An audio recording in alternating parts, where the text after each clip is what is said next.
dark cloud cover hai na hai kane ke to ke hai matam da body ji degi langkhat la kan da price close tor ka do ne mother candle gi body ji degi langkhat la kan da mana my body ji na price langkhat la close tor ka ne mother candle gi body degi mana wang me ka ka hai positive price mathak ta kari ngai da pairing to wo matam na color lai ko asi color je green ga red ko ga da ni ko aha ma red oi ka mathak na green oi ta de am ke na ka gi do ne mathak ta thengna ko matam da na कईगुम्बा green की मथंद सुमाइना red अमा थेंना कदमने body जिना सुमाइना चावना लान थो कांदा कईदौगे हम सिगी body जिदगी तंखाई नि को माना हेना तंखाई हेला कान सिदा क्लोज तोरेनी देनेना सुमाइना तव केनन जे हेक थेंना सुम पेयरिंग थेंना दे प्राइस रिवर्स लाकने असिबुना इकोइना कई कौगे हम तंदा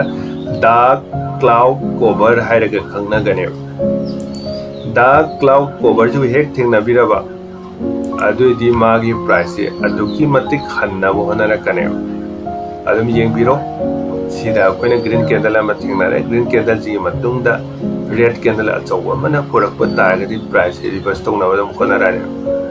मागी हेक लो जे ब्रेक तौगिबा मतमदगी प्राइस कुंगिबदना अखोइना थेंबा ngamdangi kungi tangai padana je अखोइना पेयरिंग कैंडल अनि जिदा पेयरिंग कैंडल अनि दा मखल अनि दे अखोइना तंगाई पदना खंगना होनागा दिसे केयानो है मतलब केनन तरुक से खेना खंगो मखल तरुक से नंग खंगो अतै खंगो दसु यार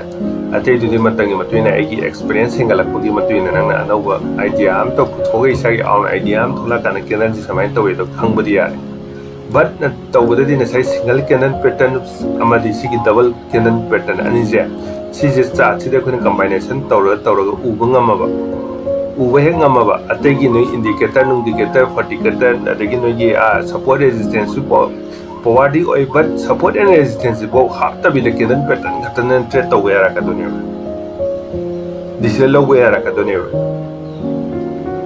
identify to ga ra ka do ne ba cha chi krom de sakki ga da ge ha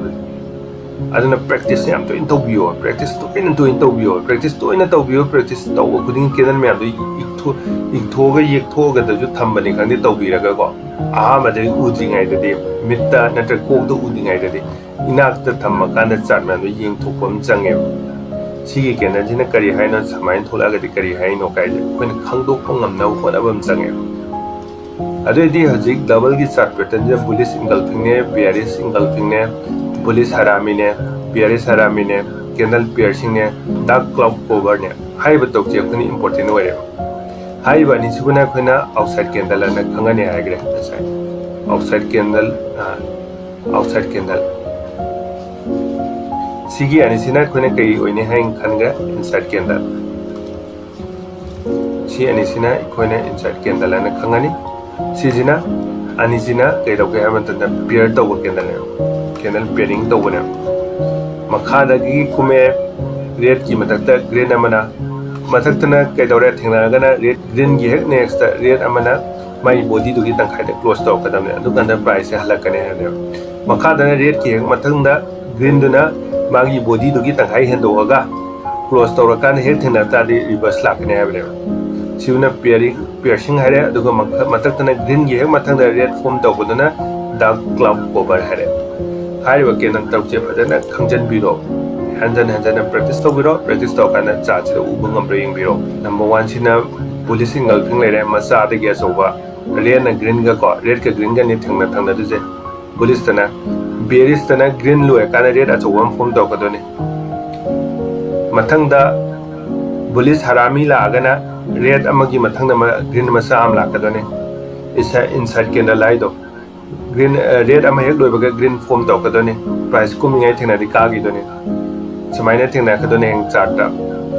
मथंगदा मु कईदौगे हम ग्रीन हेक कारिंग ग्रीन हेक लोयकाना मचा अमा फॉर्म तौकतादि प्राइस तो रिवर्स लांगनाबगी लंबी होरे हायो पोतुबो इखने बेरिस हरामी ना थोंदोने बेरिस हरामी है मथक कारो कांदा कुमदरंग ना होनरे हरेनी मथंगदा कैंडल की पियर्सिंग लाकदोने पियर तौबो कैंडल लाकदोने कैंडल जे रेड के मथंगदा ग्रीन लाकदोने कैंडल दुना बॉडी की तंखाइदा मदर बॉडी दुगी तंखाइदा माने क्लोज तो होइगदाबनी मदुना कुमिंगाय थेंना तागदि सुम थेंनादि प्राइस रिवर्स लायनी नेक्स्ट एखोइना डार्क क्लाउड कवर एंड हाइसिना कइनो है मतनो मथक कारिंग ग्रीन की हेक मथंग रेड अमना माई बॉडी तंखाइदा फौदला काना प्राइस तो क्लोज तोसला तादि प्राइस तो हले आबने ꯍꯥꯏꯔꯤꯕ ꯀꯦꯟꯗꯜ ꯄꯦꯇꯔꯟ ꯇꯔꯨꯛꯁꯦ ꯁꯤꯁꯦ ꯗꯕꯜ ꯄꯨꯟꯁꯤꯜꯂꯛꯄ ꯃꯇꯝꯗ ꯌꯥꯝ ꯊꯤꯅ ꯏꯝꯄꯣꯔꯇꯦꯟ ꯑꯣꯏ